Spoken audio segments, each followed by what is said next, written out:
बिस्मिल्लाहिर्रहमानिर्रहीम, अस्सलाम वालेकुम। आप देख रहे हैं प्यार करी यूट्यूब चैनल। और आज हमारे साथ बड़ी ही famous anchor person newscast Neelam Aslam हमारे पास मौजूद है। सबसे पहले नीलम, आपका बहुत बहुत शुक्रिया। आपने अपना कीमती वक्त आकर दे दिया है।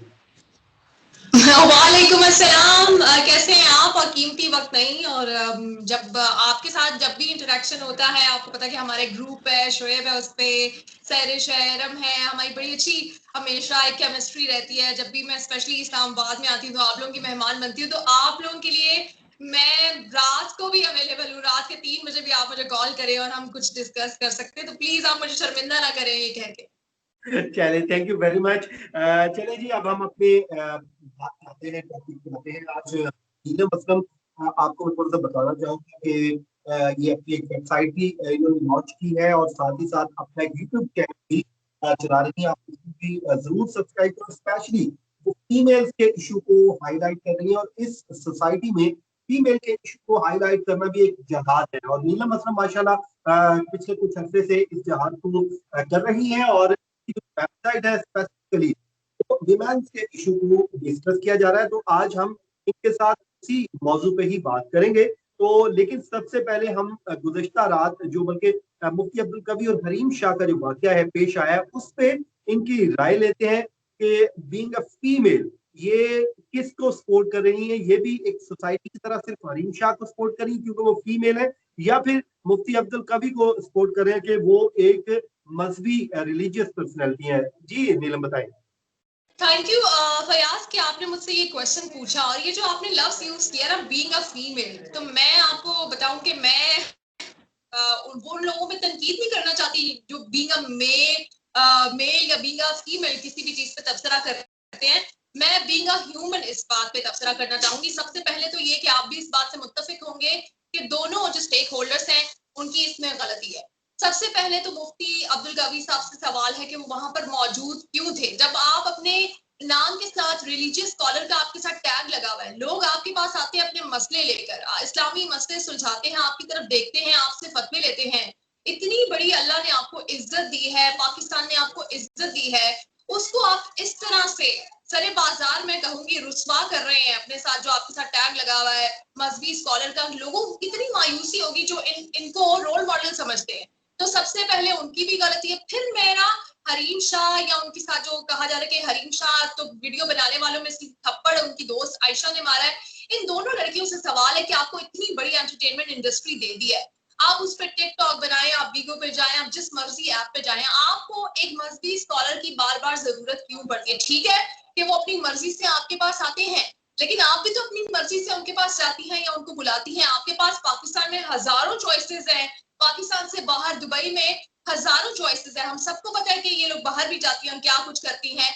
तो फिर मुफ्ती अब्दुल कवी ही क्यों? अगर तो वो ये उनको एक्सपोज करने का एजेंडा लिए हुए तो बड़ी अच्छी बात है। फिर जो बाकी लोग इनके साथ मिलते हैं, मेल मिलाप करते हैं, उनकी मुनाफिकत को भी सामने लेकर आए और एक्सपोज कर दें। लेकिन सबसे पहले तो इनकी अपनी जो शख्सियत पे मुनाफिकत है उसको आई थिंक एक्सपोज होने की जरूरत है। तो मैं दोनों को कसूरवार समझती हूँ, क्योंकि कोई इंसान कितना भी बुरा हो, मुफ्ती अब्दुल कवी साहब कितने भी बुरे हो, अपने पर्सनल लाइफ में कितने भी बुरे हो, किसी को कोई हक हासिल नहीं है कि वो उनको थप्पड़ मार के वीडियो बनाए, और स्पेशली जब वो अपनी मर्जी से उनके पास गया। बिल्कुल, ये बड़ी जबरदस्त आपने बैलेंस बात की है।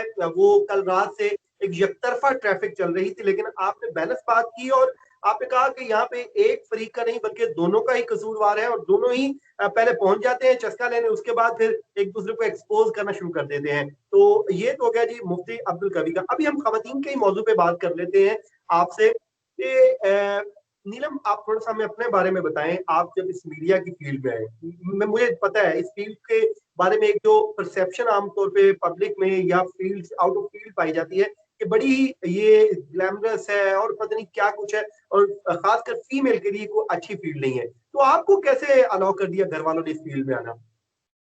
अच्छा, सबसे पहले तो मैं ये बताऊंगी कि मैं 2011 में इस फील्ड में आई थी और अब 2021 चल रहा है। तो मैं ये कह सकती हूँ कबों बेश मुझे इस फील्ड में 10 साल हो गए हैं, और मुझे आज भी लगता है कि मैं अभी नहीं आई हूँ और बहुत सारी चीजें सीख रही हूँ।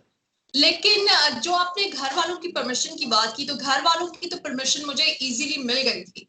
क्योंकि मेरी फैमिली का, स्पेशली मेरे अपने घर का माहौल ऐसा था कि हमें हमेशा, हम पे कोई दबाव नहीं था कि हमने अपनी पेरेंट्स की मर्जी से ही कुछ करना है। हमें हमेशा ये चॉइस दी गई थी कि आप जो बनना चाहते हो, जिस फील्ड में आपका इंटरेस्ट है वो करो। इसी वजह से मैं मुख्तलिफ फील्ड से घूमती घुमाती मीडिया की फील्ड में आई थी। मैं पहले मेडिकल, एफएससी प्री मेडिकल कर रही थी, डॉक्टर बनना चाहती थी, फिर सीए में चली गई, फिर सीए को साथ रख के मैंने वैसे ही सोचा था कि ये जर्नलिज्म की डिग्री कर लेती हूँ, चलो कोई बात नहीं, एक डिग्री भी हो जाएगी। लेकिन मुझे नहीं पता था कि फिर मेरा जो सीए का एम्बिशन है वो मैं छोड़ दूंगी और मैं इसी को अपना प्रोफेशन बना लूंगी। तो मुझे अपनी फैमिली की तरफ से कोई दबाव नहीं था। हाँ, जब मैंने कराची जाना था उस वक्त मेरी फैमिली को थोड़े से खदशात जरूर थे, तहफ्फुजात थे, लेकिन जो मेरी अल्टीमेट रिलेटिव्स हैं उनकी तरफ से मुझे बहुत दबाव का सामना रहा, कई सालों तक दबाव का सामना रहा। आज तक भी बहुत सारी चीजें सुनने को मिलती हैं। लेकिन जैसे मैंने इस फील्ड में 10 साल गुजारे और जिस तरह से मैंने रखा अपने आप को, इस वजह से अब बहुत सारे लोग जो मासी में मुझ पे तनकीद करते थे वही अब मुझे ऑन करते हैं और वही अब सबको बताते हैं कि ये हमारे से रिलेटेड है, हमारी बच्ची है।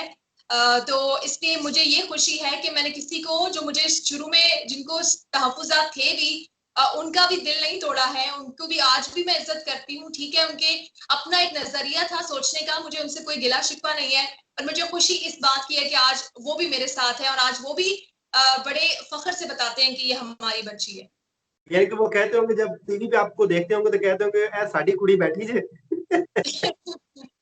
तो चले जी आगे बढ़ते हैं। अच्छा नीलम, ये बताएं, आप इस फील्ड में तो आ गई, लेकिन आपको पता है हर फील्ड में ही जो खवातीन के लिए बड़ा मुश्किल होता है, खासकर अगर हम बात करें जो वर्क प्लेस पे हरासमेंट के केसेस होते हैं, तो क्या आपको भी कभी ऐसे इश्यू से या किसी ऐसे अफराद से पाला पड़ा कभी, पूरे 10 साल का आपका जो करियर है इसमें? अच्छा फयाज, मैं एक बात यहाँ पे बताऊंगी। जो बहुत सारे लोग समझते हैं कि मीडिया है तो इसी में ही कुछ दाल में काला होगा।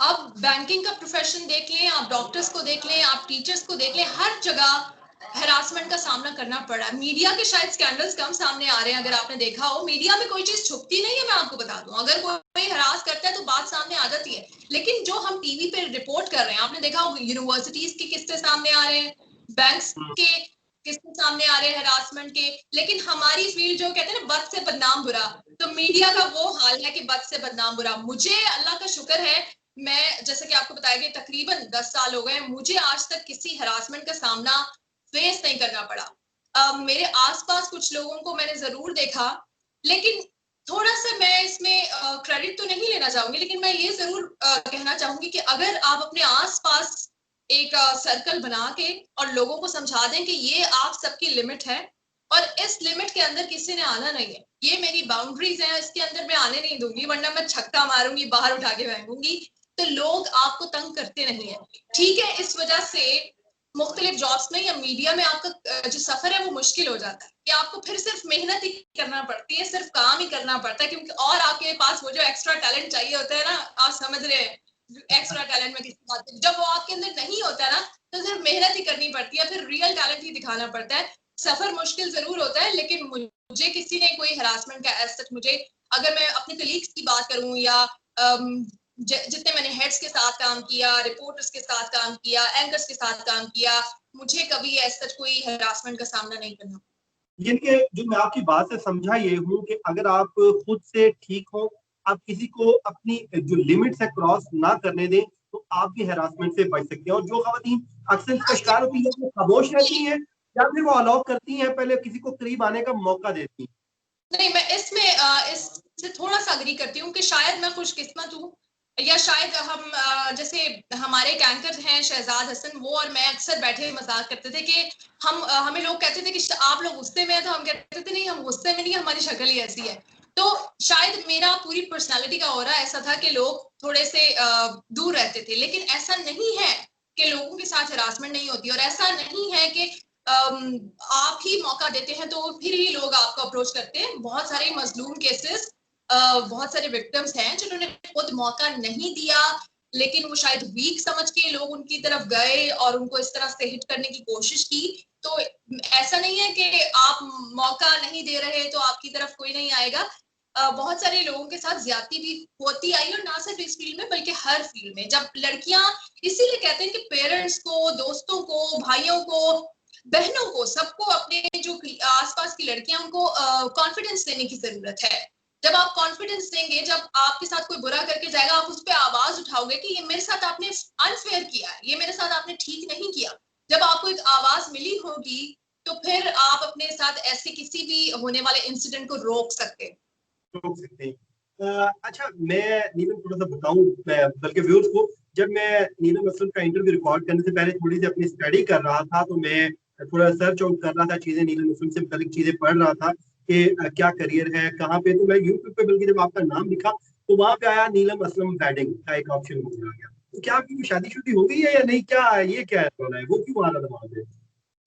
मुझे खुद नहीं पता ये क्यों आ रहा है वहां पे, क्योंकि मेरी अभी शादी नहीं हुई, और मैं समझती हूँ कि शादी एक ऐसी चीज है जो मैं जब भी करूंगी, मुझे वो छुपाने की जरूरत नहीं है। मैं कोई इधर बॉलीवुड स्टार नहीं हूँ, बल्कि अब तो बॉलीवुड स्टार्स भी अपनी शादियां छुपाते नहीं है, बल्कि उनको सही एक मार्केटिंग स्टंट बना लेते हैं। तो खैर, मैं वापस आती हूँ अपने ऊपर।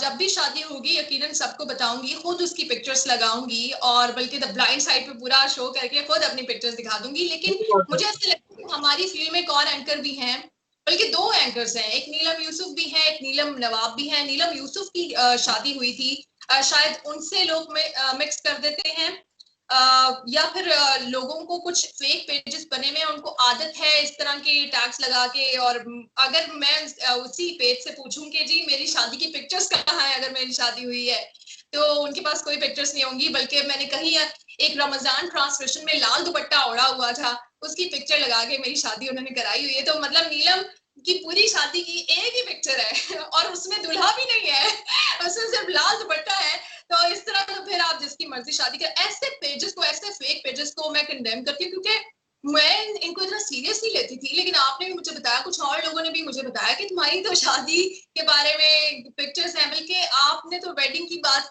की, एक जगह तो कहीं डिवोर्स भी लिखा हुआ, अल्लाह माफ करे। मेरे ख्याल से ऐसे पेजेस को रिपोर्ट करने की जरूरत है जो फजूल में लोगों की शादियां भी करा रहे हैं।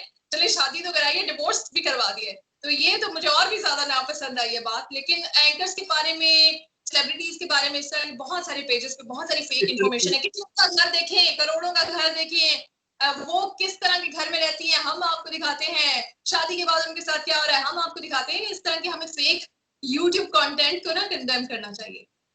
तो थोड़ा सा हम प्लीज अपने इस इंटरव्यू को आगे बढ़ाते हैं, और एक सवाल जो मैं पूछना चाह रहा था, जैसे शादी की बात हुई, आपने कैटेगरी बता दिया कि ऐसा कुछ है नहीं, लेकिन आमतौर पे होता ही है कि जितनी भी लड़कियां होती हैं, जाहिर है वो जो बड़ी होती है तो उनके एक ख्वाबों का वो शहजादा हुआ करता है। तो कभी आपने कोई ऐसा ख्वाब शायद देखे हैं या कोई नहीं?